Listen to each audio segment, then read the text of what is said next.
Noticias de hoy Colombia /vertical. La pelea entre Gustavo Petro y el vargasyerismo por Maduro y Bolsonaro. Cerrar admiración. El exalcalde de Bogotá cruzó trinos con el exministro de Vivienda Luis Felipe Henao.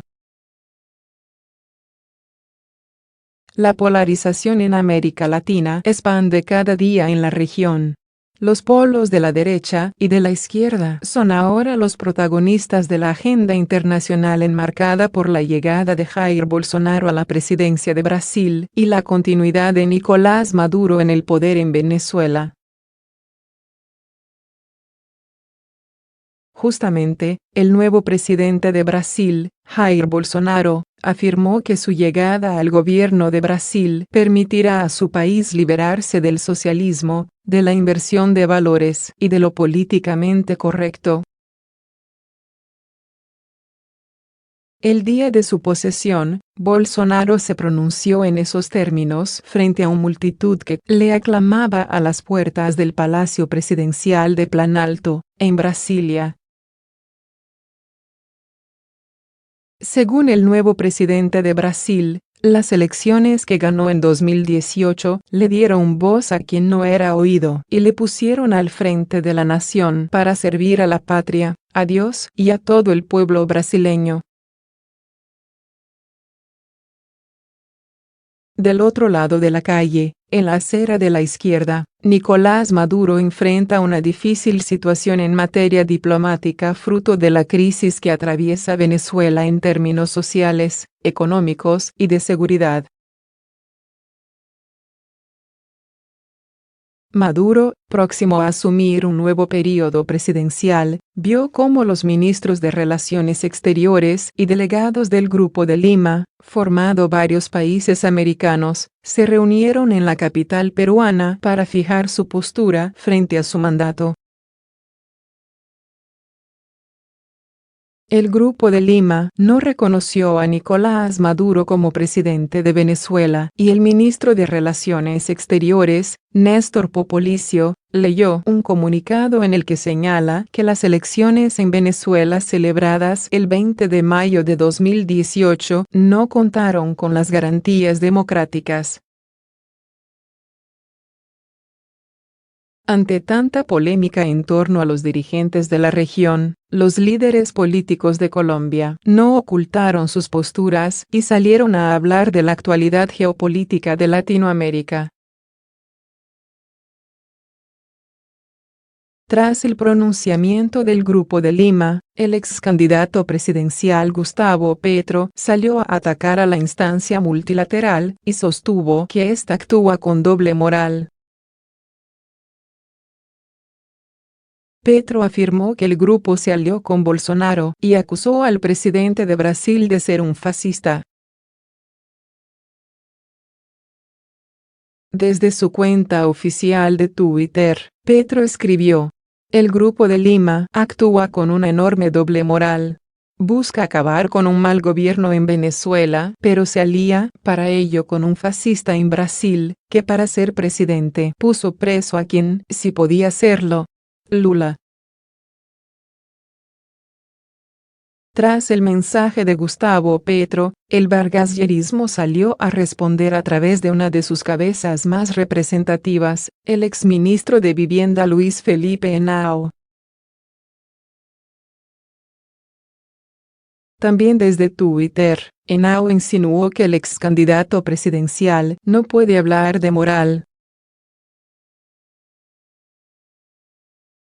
A través de la popular red social, el exministro afirmó que Petro no halla la manera de defender la dictadura de Venezuela. Henao escribió: "Primero dijo que lo de los supermercados vacíos era un montaje y después que pidió ayuda a Diosdado Cabello. Además, Luis Felipe Henao concluyó su trino diciendo que Petro guarda la moral en chuspas. Pronósticos Duque, 2019. El Espectador, tal como la mayoría de medios, cerró el año con editoriales que enaltecían los acuerdos logrados por el gobierno Duque. El triunfo del diálogo, 18 de diciembre del 2018, y señales positivas de un acuerdo salarial, 23 de diciembre del 2018.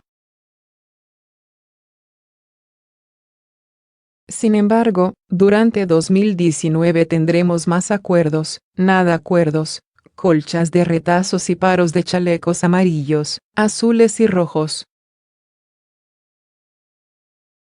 Empezando por los principios, coincidimos en rechazar el vandalismo. Por demás, los grafitis con insultos o errores ortográficos evidencian nuestra pésima calidad educativa. Retomando, la gestión de los compromisos suscritos revela confusiones en la filosofía de un gobierno que no parece dispuesto a resolver los problemas estructurales que han impedido garantizar derechos fundamentales, como la educación y el empleo digno. Verbigracia, escribió. Debe seguir sentándose a hablar con la ciudadanía. Aunque esto aparenta condescendencia, maquilla la conformidad gubernamental con las reformas tramitadas ante el Congreso, aprobadas, pero en realidad rajadas. Durante 2019 Ejecutivo y Legislativo repetirán las mismas reformas del pasado curso. Parafraseando a la nada cabal senadora SIC, estudien, vagos. Además, la intervención directa del presidente, demostrando estilo microgerencial o a lo caudillista, debilitó más a su gabinete ante sus grupos de interés. Sucede igual con sus consejos comunitarios. Desorientado, proyecta falta de armonía con su descentrado partido de gobierno. Este género de disonancias fue replicado cuando un artista le dijo que poner de acuerdo a todos era como hacer jazz.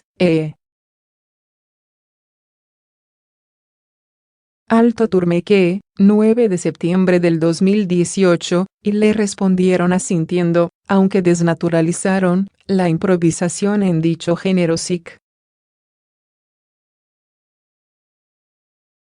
Sabotearon las leyes anticorrupción, y extinguieron los impuestos verdes en la ley de financiamiento, haciendo trizas los acuerdos sobre cambio climático. El presidente perdió la batuta y simplemente intenta seguir el ritmo a sus influencers, empeñado por parecer el amigo más dicharachero de los 45,5 millones de colombianos.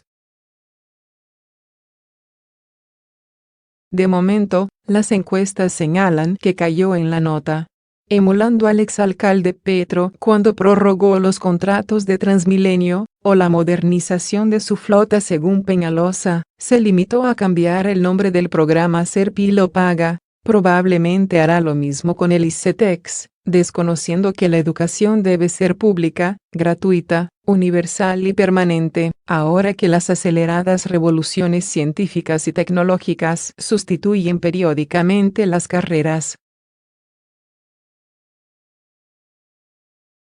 Finalmente, El Espectador abusó de superlativo, señalando que el incremento de los recursos para las instituciones públicas, como el alma mater de los colombianos, la Universidad Nacional, irá muy por encima de la inflación anual, pues el promedio del ajuste prometido es 4,1%, mientras que las matrículas en la Universidad de los Andes crecieron 29,3% durante el pasado cuatrienio. ¿Cómo ha sido el incremento en precios de matrículas? La República, 23 de mayo del 2017. Por demás, desconoce que esto solo resuelve el problema de una minoría que actualmente puede estudiar.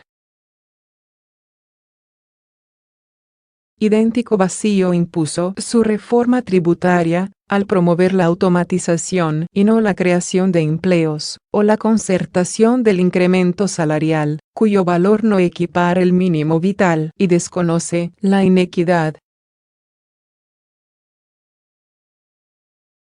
Los asuntos pendientes que tiene Colombia datan de años atrás y seguirán pendientes en el escenario nacional, hasta que la clase política deje de servir a los intereses de poderosos grupos económicos y se preocupen por brindar mejor calidad de vida a la ciudadanía que los eligió, y por los valores auténticos de un país, que han pasado al olvido ante tanta codicia personal entronizada en el corazón de nuestros mal llamados dirigentes, que hacen que todos los años sean difíciles para el país. ¿Qué verá el editorialista de esperanzador para nosotros, si continúan dirigiendo el poder los mismos protagonistas de los más grandes y escandalosos fraudes y robos al erario público, que siempre resultan inocentes, como si la plata se robara sola, porque ésta nunca se recupera? ¿Qué de esperanzador tendremos si la justicia dilata los procesos y nunca encuentra culpables a quienes realizan todo tipo de actos corruptos, o si los condenan los envían a sus mansiones a disfrutar el fruto de sus malas acciones?